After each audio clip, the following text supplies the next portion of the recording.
তো ভিউয়ার্স আপনারা সবাই কেমন আছেন? আশা করি আপনারা সকলেই ভালো আছেন। আজকে ভিডিও আমি দেখাতে চলেছি যে ইউটিউব সকলে ইউজ করেন এবং ইউটিউবে দেখুন আমার ইউটিউবটা ওপেন করছি, আপনাদের ইউটিউবটা ওপেন করে দেখুন। কিন্তু আমার ইউটিউবটা দেখুন একটা ডার্ক মোড আছে ইউটিউবে, সেই ডার্ক মোডটা আমি অন করা ইউটিউবটা আমার দেখতে কত সৌন্দর্য লাগছে।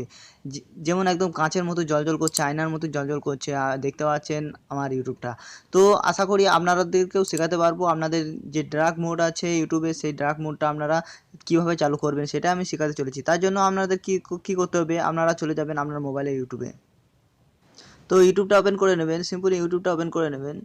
ওপেন করার দেখুন সিম্পলি ইউটিউবটা ওপেন হচ্ছে। তো ইউটিউবটা ওপেন করার পরে আপনারা দেখতে পাচ্ছেন যে আপনাদের ইউটিউব ঠিক এইরকমভাবে থাকবে, কোনো ব্যাকগ্রাউন্ডে হোয়াইট কালার থাকবে। তো এইটাকে আপনারা যে ডার্ক মোডে করতে চান, তাহলে এই যে অপশানটা দেখতে পাচ্ছেন, এই অপশানটা আপনাদেরও থাকবে ডান সাইডের কোণে, উপরে ডান সাইডের কোণে। তো এই অপশানটাকে আপনারা সিম্পলি ক্লিক করবেন।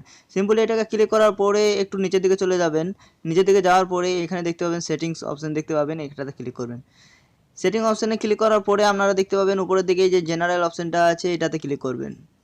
জেনারেল অপশানে ক্লিক করার পরে আপনারা এখানে পেয়ে যাবেন একটা অপশন ডার্ক থিমস, এই বলে ডার্ক থিম বলে পেয়ে যাবেন। তো ডার্ক থিমটাকে ওপেন করে এটাকে পারমিশনটা দিয়ে দেবেন। এটা পারমিশন দেখতে পাচ্ছেন পুরো হোয়াইট কালার ছিল, ইউটিউবটা ব্ল্যাক হয়ে গেছে। তো ডার্ক মোডে চলে এসেছে এবং ব্যাকে চলে যাবেন। ব্যাকে আসার পরে দেখতে পাবেন ইউটিউবটা কত সুন্দর লাগছে, আগের থেকে তুলনায় অনেক সুন্দর লাগছে। আপনারা চাইলে এরকমভাবে ডার্ক মোডে করতে পারেন। আশা করি ভিডিওটা ভালো লেগেছে। ভিডিওটা যদি ভালো লেগে থাকে, আশা করি আমাদের শেখাতে পেরেছি। যারা জানে না তাদের জন্যই ছিল এই ভিডিওটা, যারা জানেন তাদের তো কোনো কথাই নেই। তো আশা করি এই ছিল আজকের ভিডিও, আপনাদেরকে শেখাতে পেরেছি। যদি চ্যানেলে নতুন হয়ে থাকে তাহলে চ্যানেলটা অবশ্যই সাবস্ক্রাইব করবেন, কারণ এরকম ভিডিও আমি রেগুলার আনবো, যেগুলো আপনারা জানেন না অথবা আপনারা জানেন হয়তো। আশা করি ভিডিওটা ভালো লেগেছে। দেখা হচ্ছে পরের ভিডিওতে। আজকের পর্যন্ত এই ছিল ভিডিও, বাই।